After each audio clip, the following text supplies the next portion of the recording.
नमस्कार, आप सभी का स्वागत है।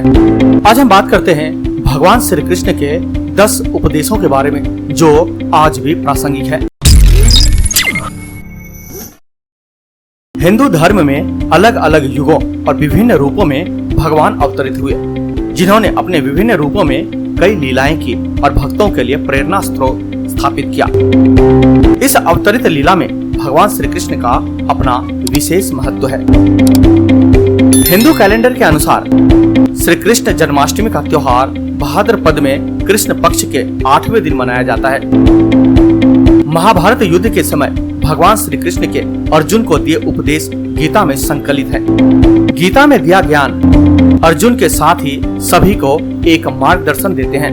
वहीं दूसरी तरफ आज के युग में भी प्रत्येक व्यक्ति को अपने जीवन की दशा और दिशा व्यवस्थित करने के साथ ही मैनेजमेंट के पथ सिखलाते हैं। तो आइए जानते हैं क्या है भगवान श्री कृष्ण के 10 उपदेश जो आज भी प्रासंगिक है। समानता का भाव एवं कभी हार न मानना। भगवान श्री कृष्ण एक राजकीय परिवार से जुड़े होने के बावजूद गोकुल में सर्व सामान्य की भांति रहे और अपनी लीला करते रहे। भगवान हमें कभी हार न मानने वाला संदेश अपने कार्यों से देते रहे हैं। पूरे महाभारत युद्ध में जहां एक तरफ वे अपने उपदेश के माध्यम से अर्जुन का मार्गदर्शन करते हैं, वहीं सभी समस्याओं का समाधान भी प्रस्तुत करते हैं। प्रबंधन कला। भगवान श्री कृष्ण के द्वारा महाभारत में गीता में दिए गए उपदेश प्रबंधन के लिए विशेष सूत्र प्रदान करते हैं, जिसकी आज के समय में उपयोगिता सफलता प्राप्ति का मार्ग प्रशस्त करती है। निर्णय लेने की कला। मार्गदर्शक की महत्वता, सभी को जोड़कर रखना एवं महत्व देना, निष्काम कर्म की प्रेरणा, निडरता और विश्वास आदि आज भी प्रबंधन के महत्वपूर्ण सूत्र माने जाते हैं। निर्णय लेने की कला। निर्णय लेने के लिए भावुकता, सुख दुख की स्थिति से बाहर निकलना अनिवार्य है। युद्ध के प्रारंभ में अर्जुन द्वारा भावुकता में युद्ध से विरक्ति प्रदर्शित किया गया। तब भगवान श्री कृष्ण अर्जुन को गीता का उपदेश देते हैं और बताते हैं कि कोई भी निर्णय बौद्धिकता के आधार पर ही लिया जाना चाहिए। भावुकता के आधार पर लिया गया निर्णय हमको उचित निर्णय लेने में बाधित करता है। अर्जुन भी भावना से जब बाहर निकले तभी वह युद्ध करने का निर्णय ले पाते हैं। मार्गदर्शक की महत्वता। जीवन में पथ प्रदर्शक की विशेष भूमिका होती है। महाभारत में एक कथा आती है कि भगवान श्री कृष्ण के पास अर्जुन, दुर्योधन दोनों आशीर्वाद लेने आते हैं। श्री कृष्ण ने उनके सम्मुख 2 प्रस्ताव रखे। मेरी नारायणी सेना ले सकते हो या मैं स्वयं रहूंगा, लेकिन मैं अस्त्र का प्रयोग नहीं करूंगा। दुर्योधन ने सेना लेने का निर्णय किया, लेकिन अर्जुन ने मार्गदर्शक, पथ प्रदर्शक, सारथी के रूप में श्री कृष्ण को चुना, क्योंकि अर्जुन जानते थे कि युद्ध में रणनीति, मार्गदर्शन की महत्ता सेना से कहीं ज्यादा होती है। इसलिए आज भी अच्छा शिक्षक प्राप्त करना विशेष महत्व रखता है। आज भी हम देखते हैं कि ऐसे संगठन जिनके प्रबंधक श्रेष्ठ हैं, प्रतिभाशाली हैं, वह ऊंचाइयों पर अवश्य ही पहुंचते हैं। सभी को जोड़कर रखना एवं महत्व देना।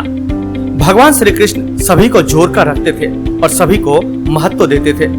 नकुल एवं सहदेव युधिष्ठिर के छोटे भाई थे। नकुल मेडिसिन में और सहदेव एस्ट्रोलॉजी में पारंगत थे। दोनों ने ही पर्दे के पीछे से युद्ध में विशेष योगदान दिया, जिसके बिना सफलता की कल्पना करना शायद संभव नहीं था। आज भी सभी को साथ में रखना सफलता प्राप्ति एवं प्रबंधन का विशेष सूत्र माना जाता है। निष्काम कर्म की प्रेरणा। कर्म की निरंतरता सफलता प्राप्ति का ही एक मार्ग है, लेकिन केवल फल की इच्छा हम में एक निराशा का भाव उत्पन्न कर सकती है। जैसे स्वस्थ रहने के लिए लगातार एक्सरसाइज करने से स्वतः ही रिजल्ट प्राप्त होता है। आज के समय में प्रसिद्ध लेखक जेम्स क्लियर ने अपनी प्रसिद्ध किताब एटॉमिक हैबिट्स में धीरे धीरे निरंतर कार्य करने विशेष प्रभाव उत्पन्न होने की बात कही है। लेकिन ध्यान देने की बात यह है कि यही बात हमारे भगवान श्री कृष्ण ने 5000 वर्ष पूर्व ही अपने उपदेश में दिया था और कहते हैं कि कर्मण्य वाधिकारस्ते मां फलेषु कदाचन मां कर्म फल हेतुर्भुर्मा ते संगोस्त्व कर्मणि। अर्थात कर्म पर ही तुम्हारा अधिकार है, कर्म के फलों में कभी नहीं। इसलिए कर्म को फल के लिए मत करो। कर्तव्य कर्म करने में ही तेरा अधिकार है, फलों में कभी नहीं। अतः तो कर्म फल का हेतु भी मत बन और तेरी अकर्मण्यता में भी आसक्ति न हो। निडरता और विश्वास। प्रत्येक कार्य की पूर्णता प्राप्त करने का अधिकार निडरता और विश्वास होता है। फल की इच्छा के बिना निरंतर कर्म करते रहना सफलता के मार्ग को प्रशस्त करता है। सामाजिक कुरीतियों का विरोध। इसके साथ ही भगवान ने समाज में व्याप्त कुरीतियों के विरोध को महत्व दिया, जिसमें सामाजिक सद्भाव का विकास करना, जिसके तहत अपने बाल रूप में भगवान श्री कृष्ण का माखन के बहाने सभी से जुड़ाव महसूस करना, एक राजकीय परिवार का होने के बावजूद अन्य ग्वाल वालों के साथ गाय चराना, उनके साथ खेलना प्रमुख है। भगवान श्री कृष्ण निस्वार्थ प्रेम की स्वीकार्यता को समाज में स्थापित किया और इसके माध्यम से महिलाओं के प्रति सामाजिक दृष्टिकोण में भी सुधार का हमें आज भी संदेश देते हैं।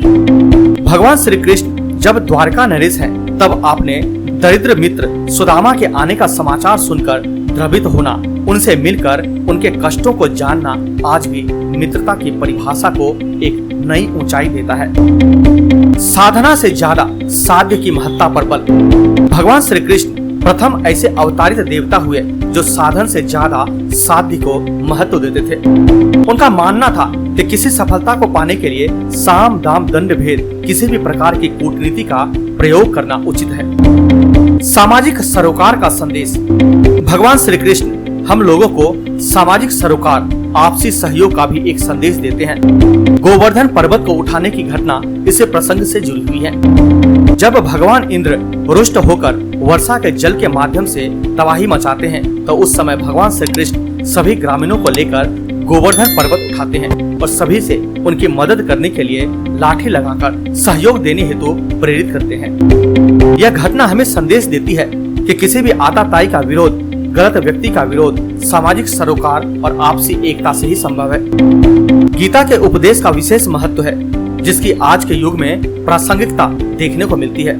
तो आइए हम सब मिलकर भगवान श्री कृष्ण के उपदेश को अपने जीवन में अपनाकर उन्नति की ओर बढ़े।